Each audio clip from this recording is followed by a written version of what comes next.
All right. So what I wanted to do is because of course of VO2max, and VO2max is part of the Centerton index, and also VO2max is a very, very important indicator for all kind of things and fitness and health. I wanted to give you a little presentation about VO2max. So the theory, what it is, and everything that relates to VO2max. I just wanted to give you an overview, and after that, I hope it's not an overload with information, because I'm going to show you a lot of tables and all kind of information and everything. But then, of course, we can discuss and ask questions, what it means for you in person. Yeah, let me start with that. Hello, George. Good to have you. Hello. And for you, Marcella, because you're now getting into running, and I know you're going to buy, you're very serious now with the shoes and everything you're doing with Dave. So also for you, the theory about VO2max will also for you increase and really improve your understanding of what is actually happening, why you feel sometimes a bit fitter and stronger, and everything, you know, everything you share with me. And that the VO2 is definitely an indicator for it. So if you have questions after presentation, please ask. There are no stupid questions, you know. It's a lot of information I'm going to share with you, but that's okay. You can also ask questions about what I'm telling. So if it's not clear, please interrupt me and just ask your question. So, all right.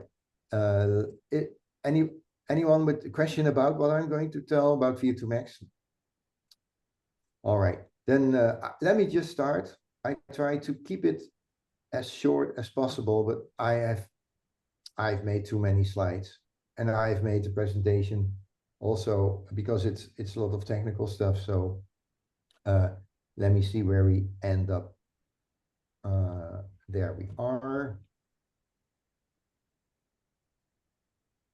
And share my screen.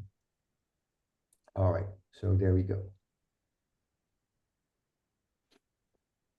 Okay, so the topics are, so basically is, of course, a definition of VO2max, and there's quite a bit of misunderstanding about what is exactly the definition. So I go into that a little bit, how it's measured, how you can measure the VO2max clinical, which is the most precise way of measuring, of course. I did it myself. Marlies, I know Marlies did that. We did that on all kind of research and everything that we did in our with our doctors, with our health centers. And in fact, we're doing it every year when we do a sports, like a measuring and that they measure the blood and everything, the values. Always VO2max is a part of that. So I'm going to dive a little bit into that. Then, of course, point 4, how we test it, how we do it within Centerton and with 9 Mile and everything. And then point 5 is VO2max, the values, percentiles, and everything, because we're using lots of them in the system that are backing our assumptions and our systems that Marlies and I developed in the Centerton. So I also wanted to address a little bit of that. When it's too much, you know, or when it's too unclear, raise your hand, and then I will stop and do the next. All right. So okay. So what is VO2max? We talk about the definition. I'd like to talk a little bit about why it matters, and of course, what is the generic, the overall view, how you improve it. Let me see here. I have to make a little change here. Well, the absolute VO2max is the capacity of the body to take up and deliver oxygen, independent of your weight. And the relative VO2 max is how much oxygen your body can use per kilogram or per pound of body weight per minute. So basically the relative VO2 max scales with your body weight. So the absolute VO2 max is measured in liters of oxygen per minute. So liters per minute, or milliliters of oxygen per minute. And that's something like, for example, 3 liters per minute. That is a measure you will find. And this, for the absolute VO2 max, this value, 3 liters per minute, does not depend on your body weight. And with the relative VO2 max, and that is the one we most use, is the absolute value divided by your body weight in kilos.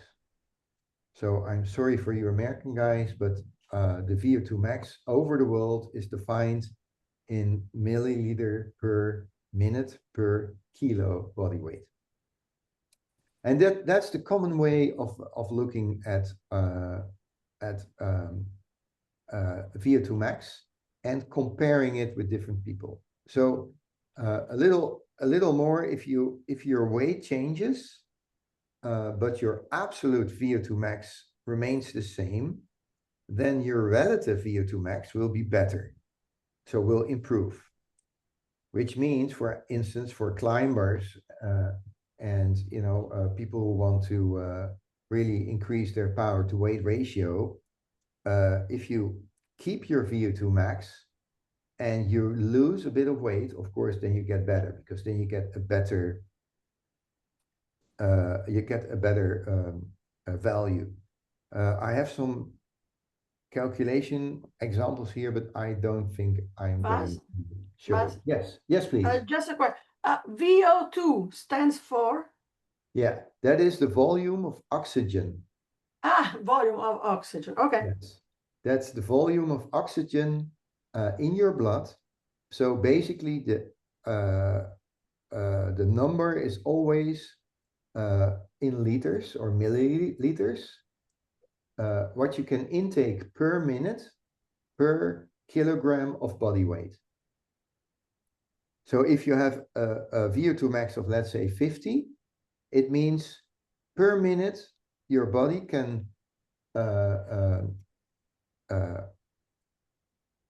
process 50 milliliters of oxygen in your blood per kilo body weight.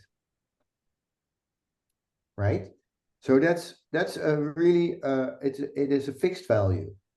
It is a really fixed value, and you can change it in two ways: by improving your ability to process oxygen and to lose a bit of weight, because then your value gets better, because then your the measure changes.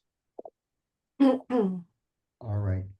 So why it matters is, well, a short answer is higher VO2 max is generally, by lots of research, linked to better life quality and to a longer, healthier life. And that is quite a bold statement. So the marker of overall cardiovascular and cardiorespiratory fitness, and for your metabolic fitness. All the medical institutes, all sports centers, professional sports teams and everything, they all use VO2 max as a marker for cardiovascular, cardiorespiratory, which is the heart and lungs and everything, and the metabolic fitness. And then let me check it here. Strong indicator. Yeah. Basically, it shows how efficiently your heart and your lungs and your blood vessels, I'm reading this here, and the muscles work together to use oxygen during activity. So basically, it is an efficiency test of how your body works. And a higher VO2 max usually means your body can perform daily activities and sports activities with less fatigue and recover faster. Well, then, VO2max, the second one, is a strong predictor of all-cause mortality and cardiovascular mortality. And if someone, I know, you guys read Peter Tia, Dr. Rhonda Patrick, all these doctors, they are basing their, basically what they say on research that indicates this. And it's really in many studies, people with higher VO2max have lower risk of death from heart disease and even other causes, which is again quite bold. The association often remains after adjusting for age and sex and blood pressure, cholesterol and body size, suggesting VO2max captures meaningful health reserves. So what it says is that even after adjusting for, let's say, high blood pressure or maybe cholesterol, when your VO2max levels are good, they work positively for overall health reserves.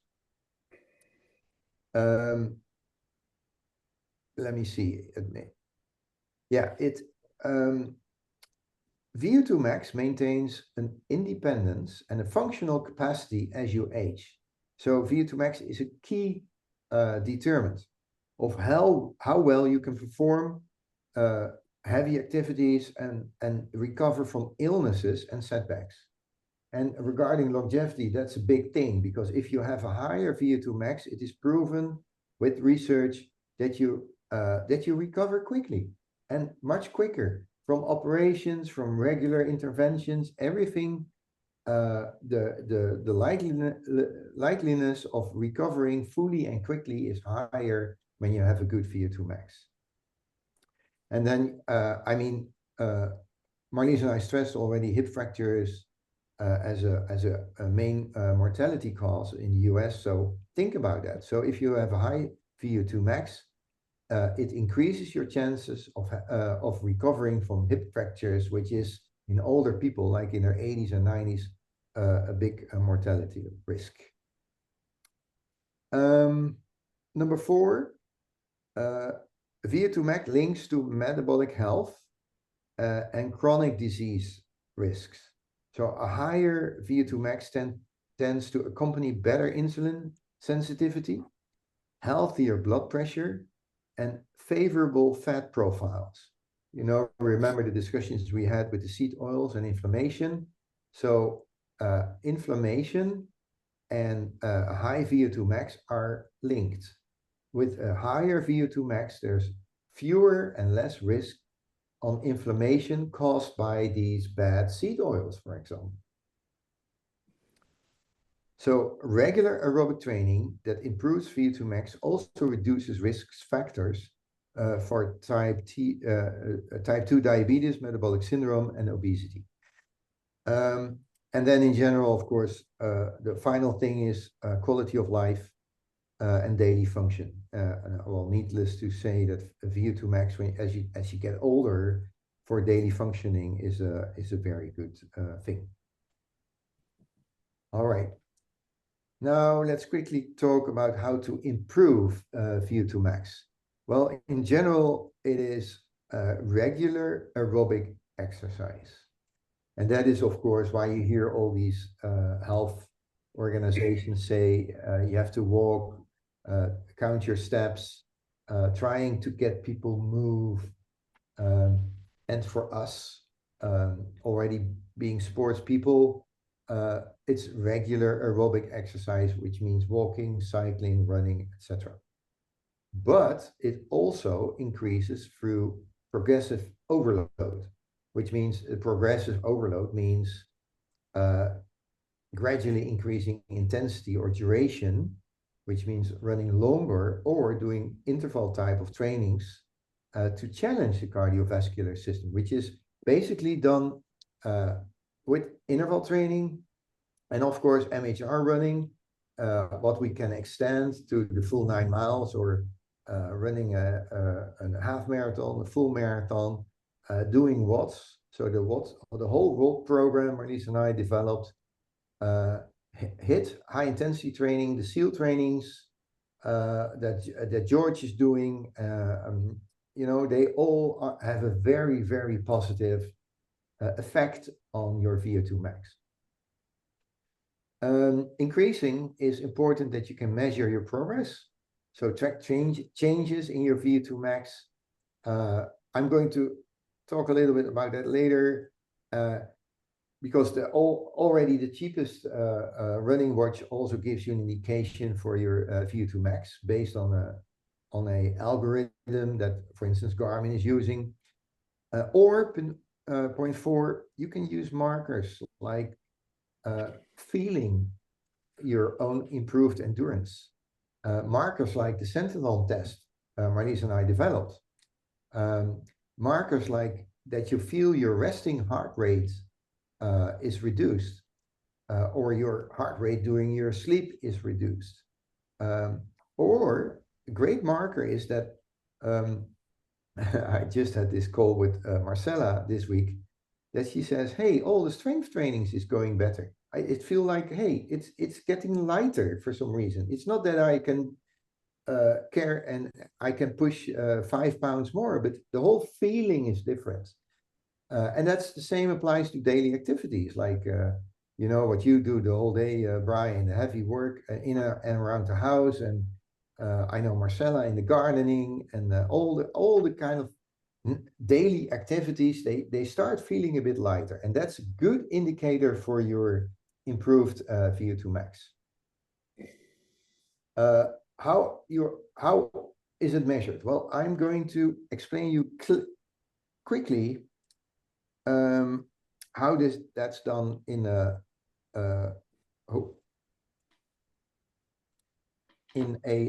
clinical environment. So basically, it is really in a very controlled environment where people perform a graded exercise, basically by adding more power on a treadmill or on a bike.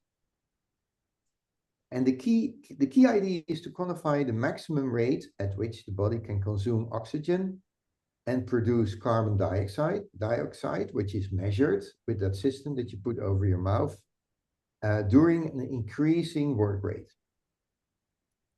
Let me not tell all the details. I have many details here. But basically, this is how it's performed. And the protocol is like that you have a baseline for a VO2 max, your oxygen intake, and the carbon dioxide production, because that's what you're breathing out. And basically, every 1 or 2 or 3 minutes, the load, basically the power in watts is going to be increased. And on a treadmill, that can be then the speed or the incline increase. And on a cycle ergometer, that's the resistance or the cadence you can increase. And there's constant measurement. So if you do it in a clinical way, you get a nice graph, and then you can see in the end simply what your maximum oxygen intake has been before you really have to quit. That's basically how it's done. All right. And then you have estimates, and there are a lot of apps and programs that use estimates. And I'm going to show you one because on our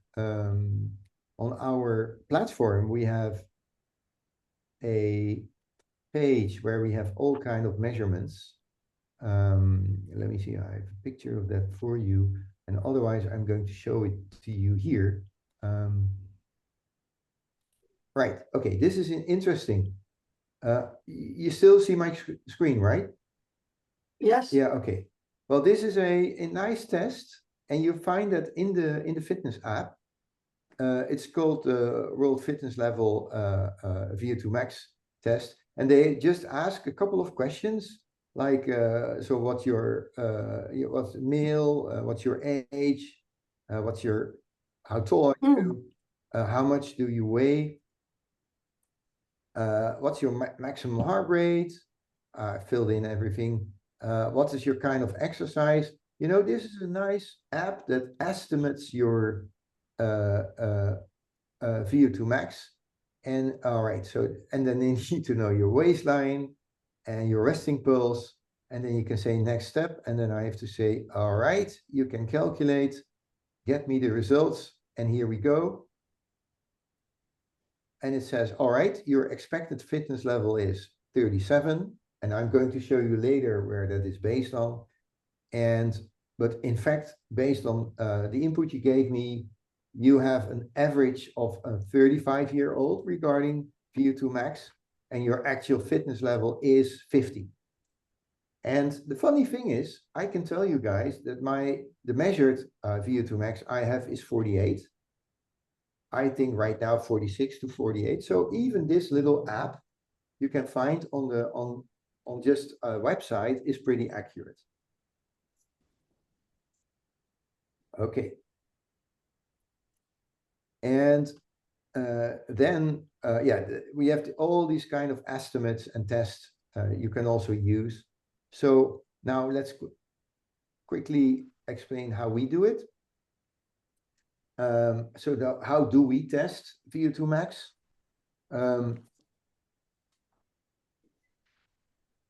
Your first indicator is the Garmin watch, which is still quite good. I think my Garmin indicates to me that my VO2max is right now 46 or something like that. So that's certainly in a good range. Then the second way is the estimates. So like this app I just showed you, that you can find websites that they ask you for all kind of information, and then they calculate. They have an algorithm, and they give you an estimate for your VO2max. And of course, how Marlies and I test is also, yearly at the health center. So we do these clinical tests as well. And then how we test in the Centeton program, we developed a system with the 1 mile running, which is 4 laps around the track. And then the time you run is a clear indicator for the VO2max you have. Then we interpret the results against research data. And I'm going to show you a little bit how Marlies and I set that up based on research data. And of course, also our system, the Centeton system that you find with the 1 mile running test, is an estimate. Basically, the only real test is the clinical test, where you actually measure the amount of oxygen as a fixed number. All right, let's have a little look at the numbers. Here I showed you the page, which is the in your running fitness platform in basic tutorials. Under introduction, I have here lots of resources that's already there has been always there, but that's interesting for you if you like it, to do a little research on everything that's related to VO2max. I'm going to show you the friend database. There's another VO2max test, for example, the National Library of Medicine. There are so many researches on VO2max.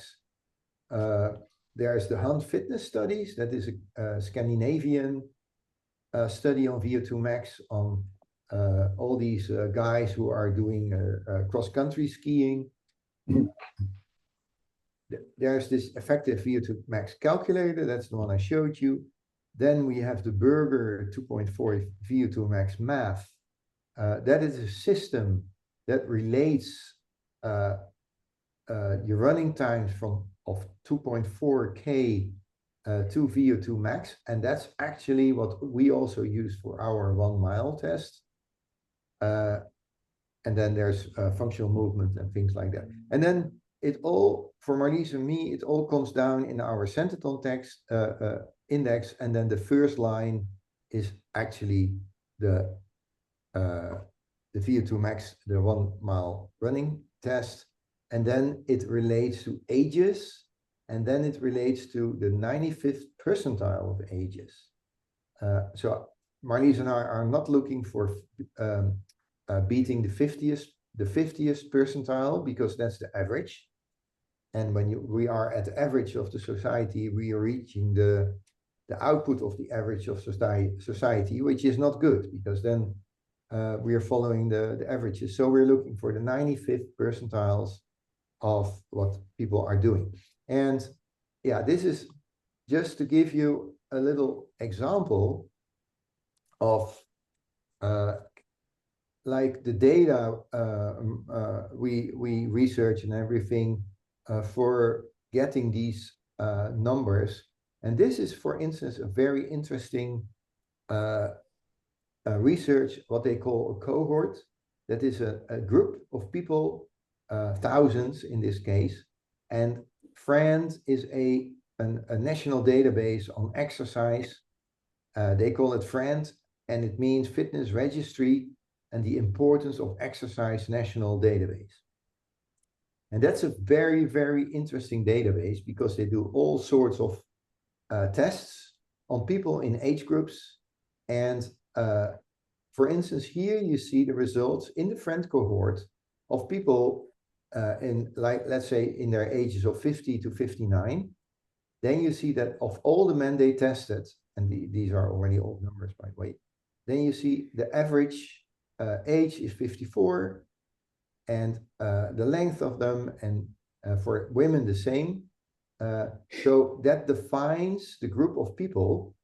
And then in the table below, you see how this is related to, for instance, VO2 max. So what you see here is that the people in the FRAND database, which is called the FRAND cohort in science, then in the 50 to 59 age group, the average VO2 max, which is here you see the unit that we discussed already, is 33.8. And the heart rate, the max heart rate accompanying this VO2 max was 168, etc. For women, sorry, it is 24.2. So these are the averages, so basically the 50th percentiles of people in the FRAND cohort database, which is a national database. And then the final one I'm going to show you is this one. This is how, based on the ages, the percentiles of VO2 maxes are split over the people. So here we have the same. In the men from the FRAND cohort, in the 50 to 59 years old category, the 50th percentile is this, what we just mentioned, 32.6 for the VO2 max. But now here it gets interesting, because we, and I know people like George, and you know, we all want to be on the highest percentages or percentiles of the community. So here you see that in your 60s, you are already on, according to the FRAND cohort, you are in this 95th percentile when your VO2 max is 43. So that would mean for me that I am probably in the 97th or 98th percentile of society with my VO2 max of 46, 48, somewhere likely right there. So that's pretty high in society. And that's also here, what you see here with the women from the FRAND cohort. Women have overall lower the VO2 maxes, but here you can see exactly like for Marlies 50 to 59 age category, the 95th percentile is 35.9, which means that Marlies, with her, I think Marlies, you are now 48 52. 52. That's crazy. Oops. 52 means you're almost 99 point something percentile. And that explains why you always finish in endurance activities. It simply explains that. Of course, the muscle and everything, all the things related to it. But this explains, because you're in this highest of the highest percentile, that means that when you have around yourself like 2,000 ladies standing at the start line, just based on these numbers, you know that they are not having these numbers. And of course, top sports people are in their, in their 20s and in their 30s. Men from the friends database, the cohort, you see already the 95th percentile is 66 in your 20 to 29th age group. But that means that all the guys like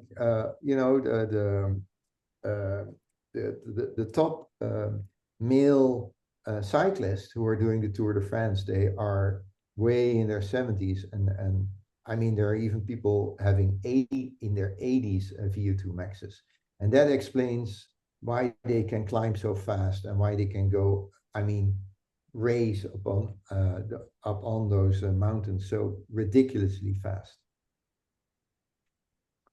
All right, so that's a little introduction about the statistics, about the science, about the research on VO2max.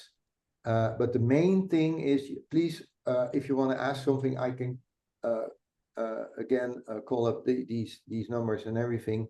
But main important thing for you is that what we do in our program, in the Centrathon program, in the Nijmegen Marathon running program, is of course we want you to improve, on running and everything, and but the main thing is to really substantially improve your VO2max, make you healthier, and therefore increase your chances on living a long and I mean basically a healthy, energetic life. And I know of all of you guys, we all have the same wish. Brian and I talked this afternoon, and we all want to for Brian, like keep on trail running where he lives, and being able to work around the house and do heavy stuff until we're in our 80s and 90s. Marlie's parents, they live on a farm, and they have lots of farm space and everything with trees and everything. And they're both 80 and they're still maintaining everything themselves. And that's basically, I think they will have like also crazy VO2 maxes compared with the percentiles you see here. Yeah, so that's basically it. There's so much data and so much information on VO2 max, so I try to kind of aggregate a little bit and to to make a sensible presentation. And let me know, if it did not, or if you have any questions, or if you want to make any remarks, suggestions, please do. Well, I have one question. Yes, please. Related to the walking.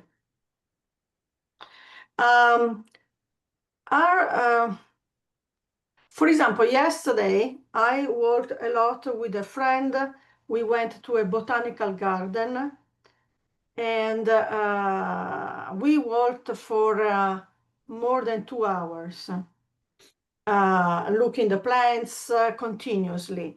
In general, is there a difference when you walk with the proper shoes? You are relaxed because really you want to do the walk like exercise, or walking like I did yesterday, that I walk a lot, but was not something that I did like exercise, but just because. So, because, for example, many times when my mom was younger, she always said, "Oh, but I walk a lot." But my mom worked just in the town, did grocery with not proper shoes. So, I am. I would like to know, when you walk, if, for example, even in the past, when there were no cars, nothing, and people had to walk a lot, but most of those people, they had back backbone problems, they were problems. So, what is the difference when you walk? The good walk or the bad walk? I don't know if I could explain myself. Oh yeah, to me you can. Yeah, perfectly explained. It's a matter of level, Marcella. So the if you are not moving at all and you're living a sitting life, as many people do. I mean they sit at breakfast, they jump in their car, they sit in the car, they go to their job, they sit at the desk, you know.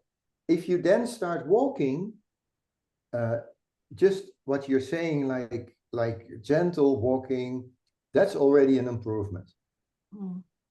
But you have to realize these people are coming from the maybe the 20th percentile. They're not halfway yet. They're in the 20th percentile, maybe the 30th percentile, which is very low, very bad. And then because they're just start to move and maybe do some shopping and they start to walking, they can move up to the 50th percentile.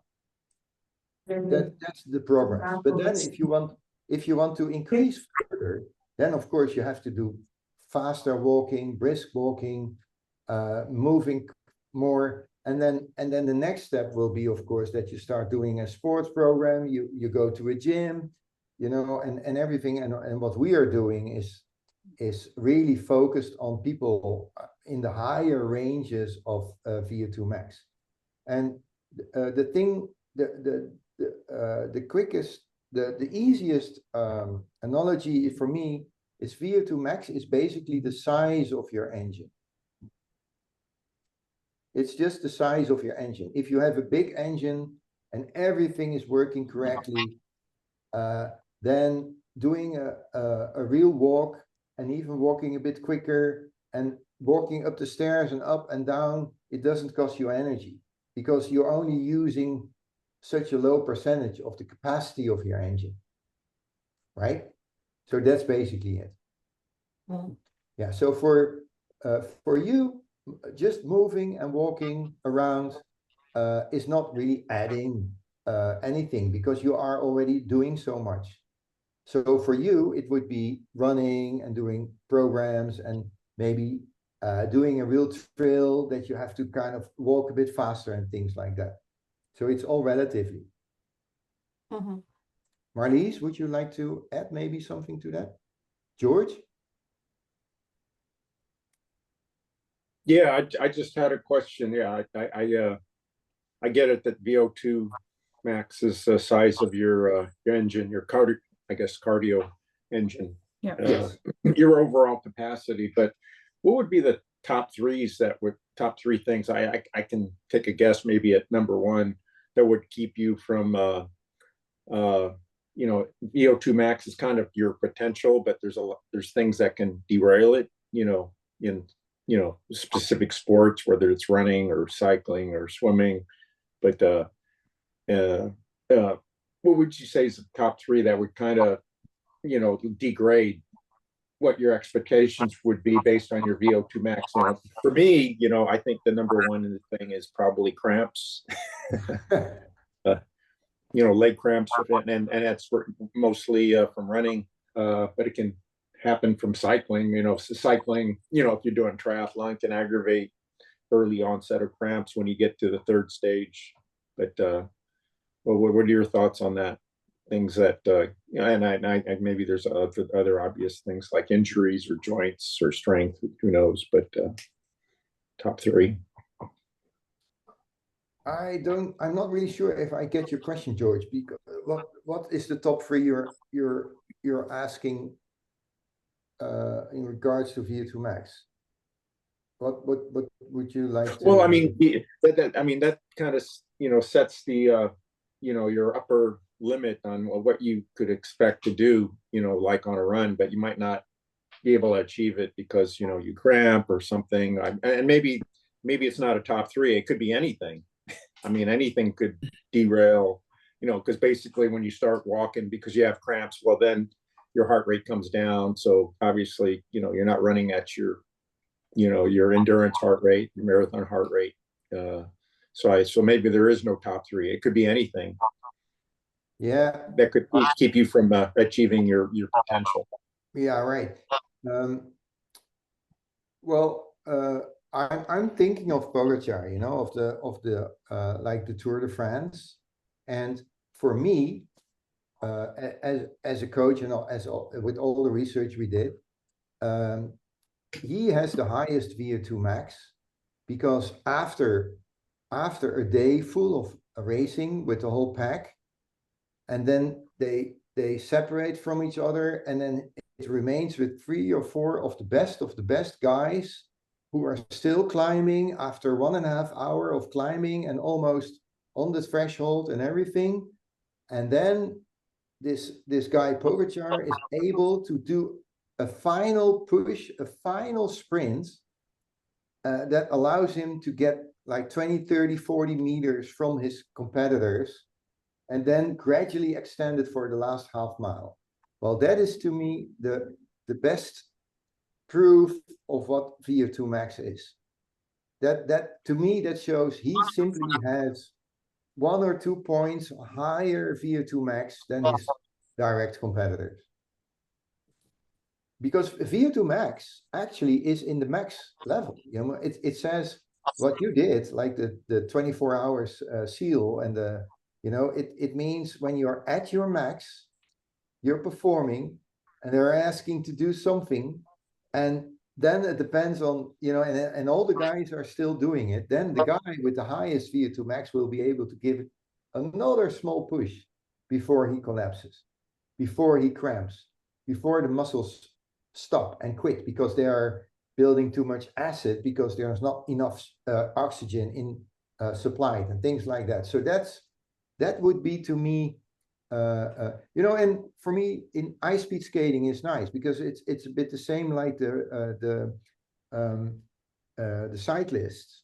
It's always, if you do 100 laps of racing, there are a lot of guys who can do 80 laps fast. So the pack is still there. And then in the final, we accelerate and we go quicker and quicker. And then only 8 remain. And then the final lap you do is doing the final sprint.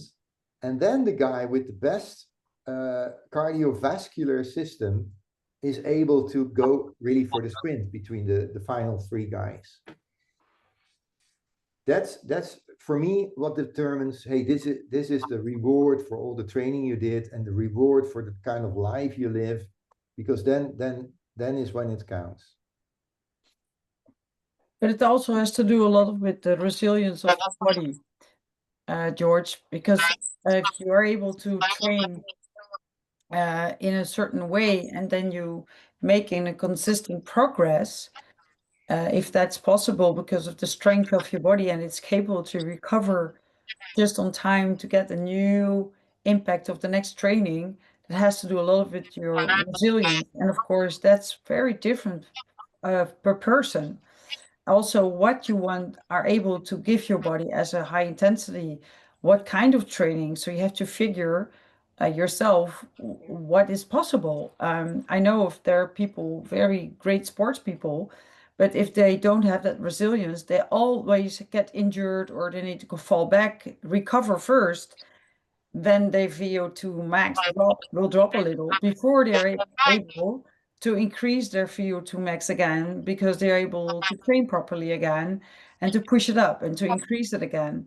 So that's very delicate. And I think with the pros, that's the trick. If you are able to find that delicate balance with pushing that VO2 max, but also train in a proper way so you can continue with your trainings and not to have a fallback because of injury or sickness or whatever, then you are, well, you're really, well, almost the best, because that's what everybody's looking for.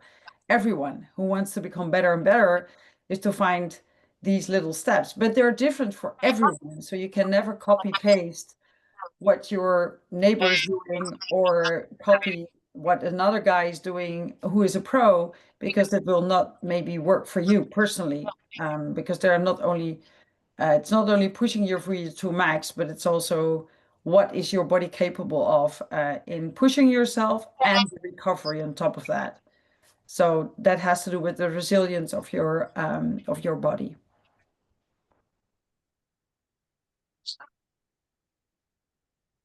So I have a question. Yes, of course.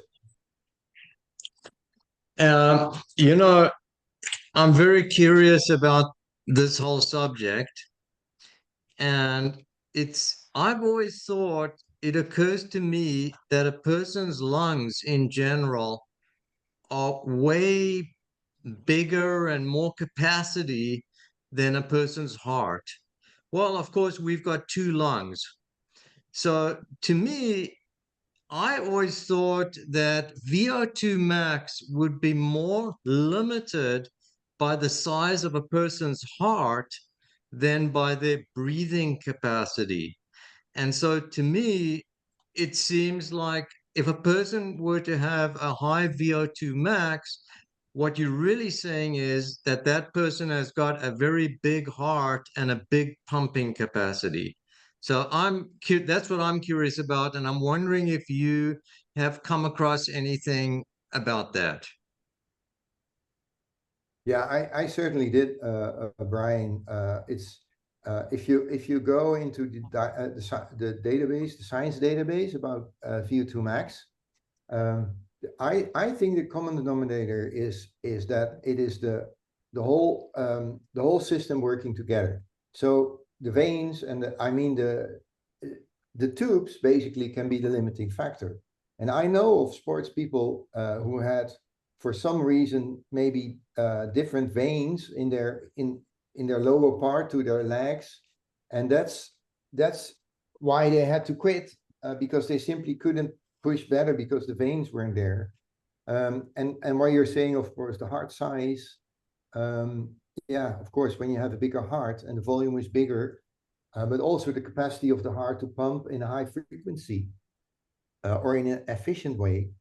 And then the lungs, and then also there's another factor, that is how your body is able to absorb the oxygen. So basically how the muscle and everything how efficient they are in generating and absorbing the oxygen and transforming it into energy in the mitochondria on that level. So yeah, I think it's a bit more complex than just the heart as the pump. Of course, it's it starts there, but you can also say, hey, if the lungs are not working properly, then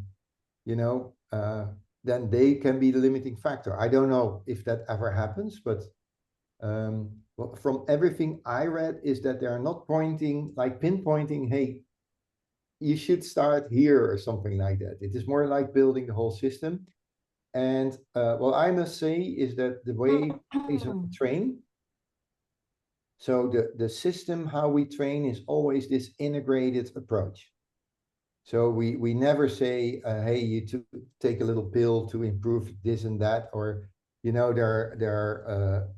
the kind of little the supplements you can take for, let's say, improving the capacity of your veins and things like that. We all learned and even tried, but they never work. It's always the whole thing you have to work on. And if you need, for instance, like if you need to recover, then it is that was what I wanted to say when Marlies was talking. If you start with building VO2 max, everybody agrees nowadays that it is zone 2 and low zone 3 that you need to develop, because that's the easiest way to improve now all the trainers and the Pogacar trainers, and they all say zone 2, high zone 2, low zone 3, that's the best way to go forward. And basically, if you do that, you're building all the micro veins and everything that in the smallest part that has to kind of open up. But once it's there, so that basically the infrastructure is there, then you need to do other things, and then you need to push it. And then you need to do interval trainings like what Marcella is doing, 200 meters, and that opens up also everything, because that's another thing, So and that basically increase your heart rate, heart volume, heart muscle, and everything, your heart is going to pump heavier, and of course your VO2 max increases. So it's, in my view, it is the complex. It's the whole system that you need to work on. Yeah, what about the red blood cells Oh yeah, the amount of red blood cells. who They have to transport the grow. oxygen? Yeah. That's also a big thing. So that's Yeah. why these pros try to find ways to increase these Well, red blood cells, not course. only always on a fair way, but that's definitely a way to go. Yeah. Right. Brian, you remember the EPO? Yeah. The old EPO, Yeah. Lance Sure. Armstrong, all these guys. Sure. I mean, that was the easiest way to improve your VO2 max. It's because very attractive. If you did it's so everything attractive.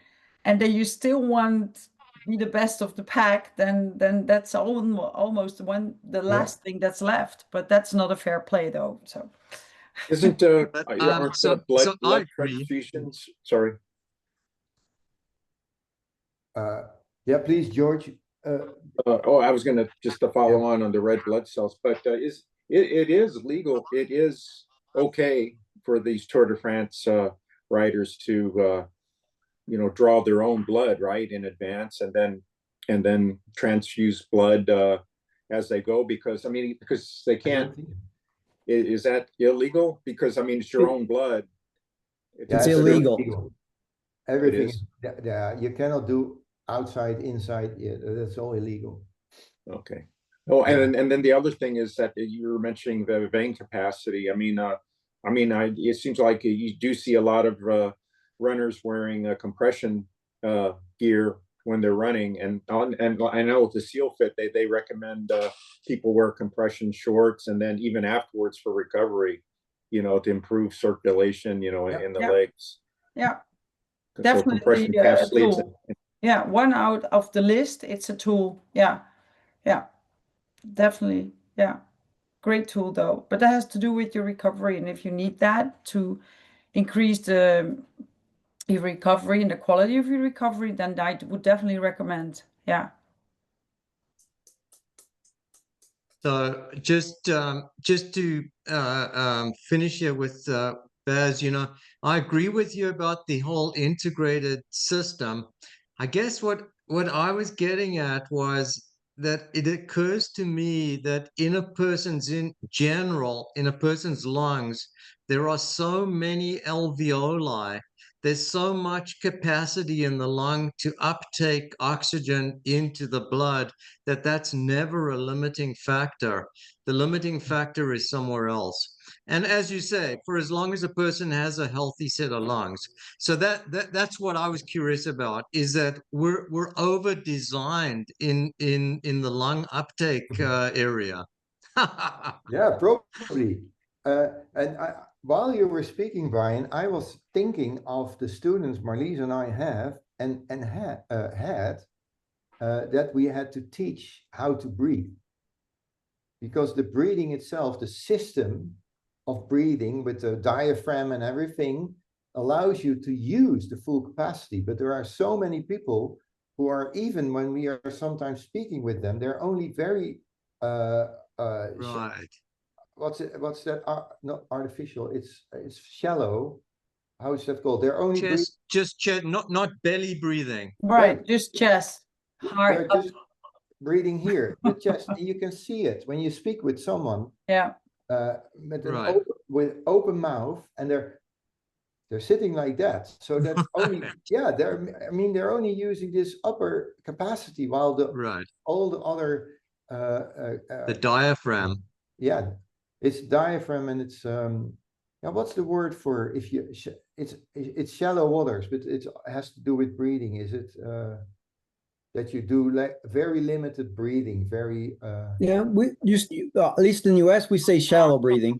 It's shallow breathing. All right, okay. So that's what I mean, and that's another thing. The capacity is there, but people are not using it. Then the whole day through, they're having bad habits of breathing, so they are not developing enough oxygen in their veins and everything for the normal things, even just being at meetings and sitting at tables. And that makes you very prone for and open for inflammatory, because that's basically what's happening on the cellular level. if there's not enough oxygen. Right. Yeah, no, it's a very interesting topic, the whole way that the system works together. Right.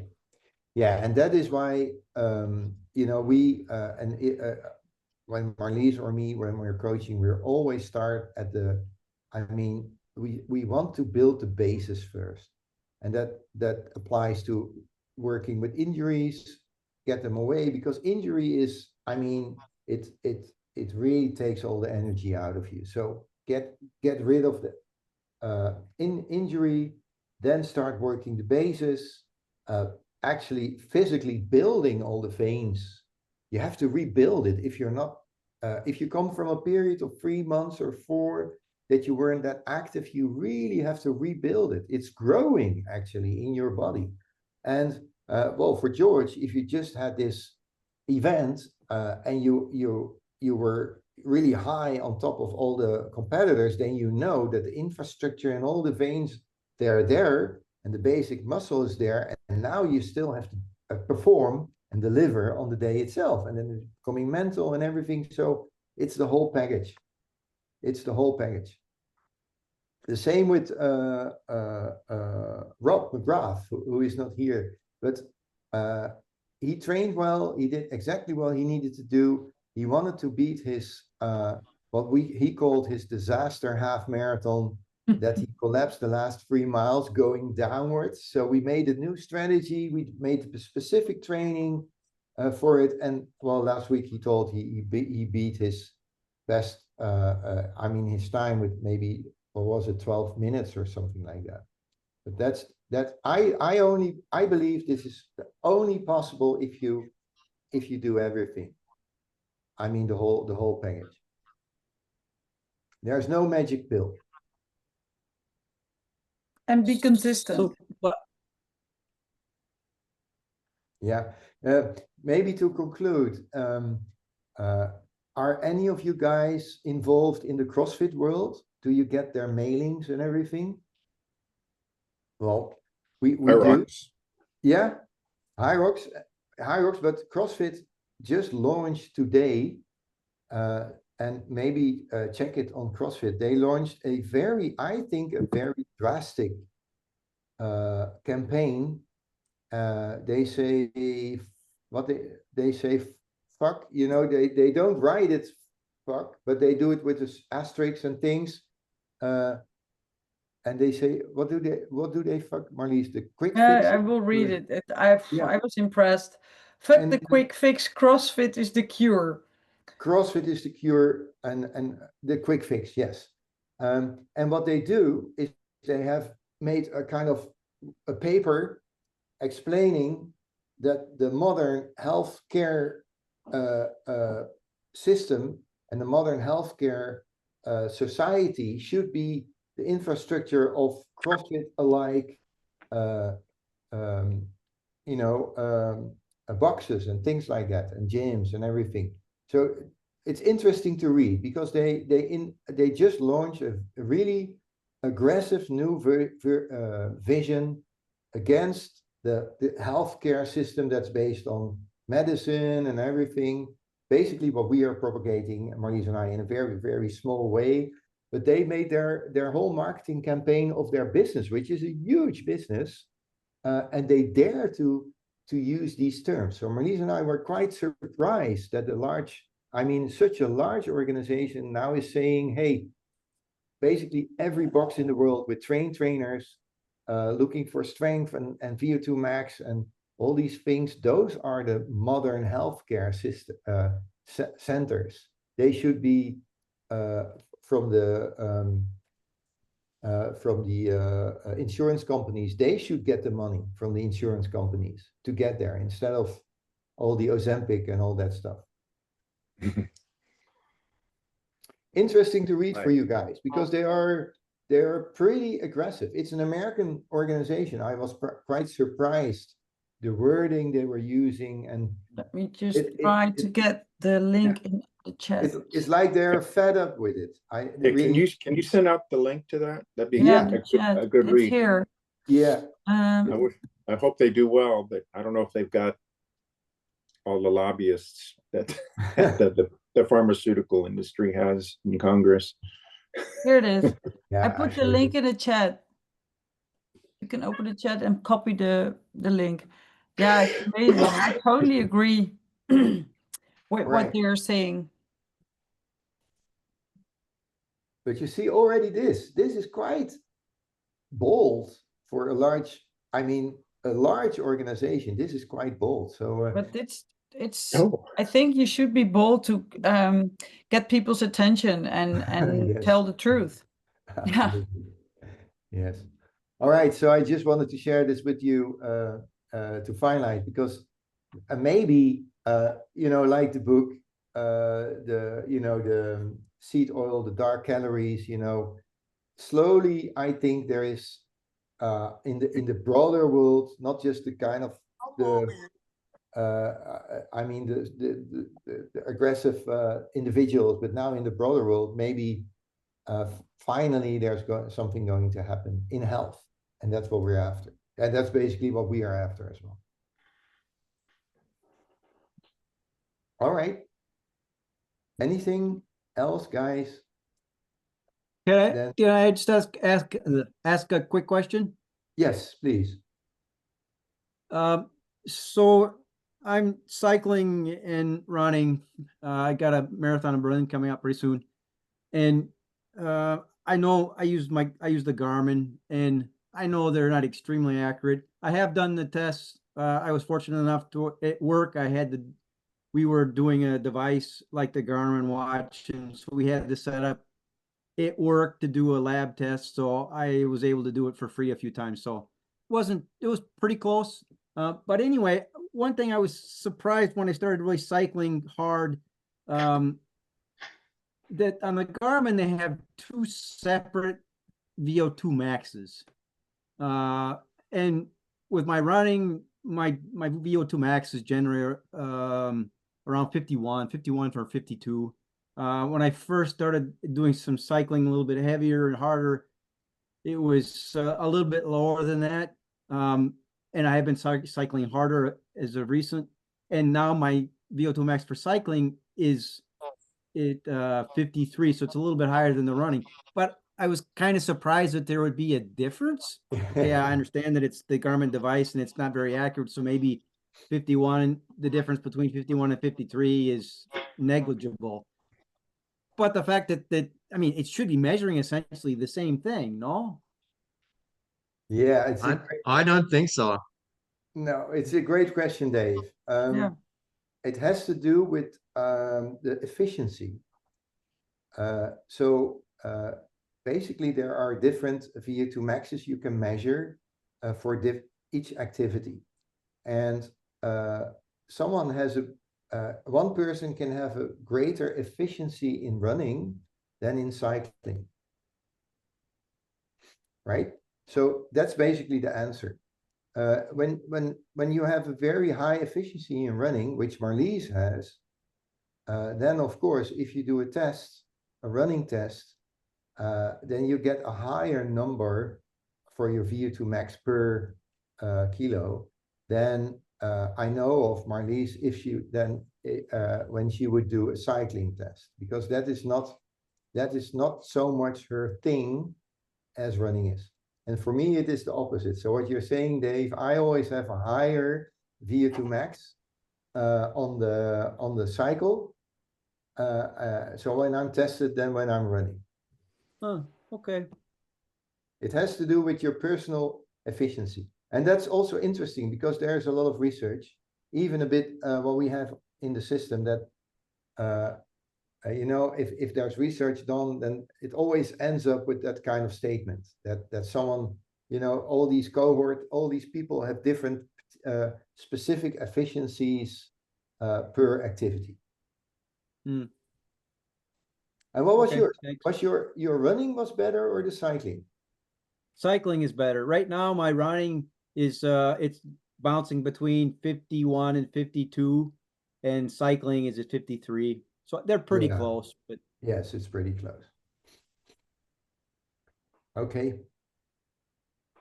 All right, guys. Then thank you again Was you know, another great meeting, and thank you for your input. Marcella, do you have any questions left, or is it something we can discuss later No, on? all the tables you show for me it's a little bit confusing. So I'm following, but I don't have questions because many of the subjects were I didn't understand really the tables, the stuff. So that's the reason why I don't have any All right. question.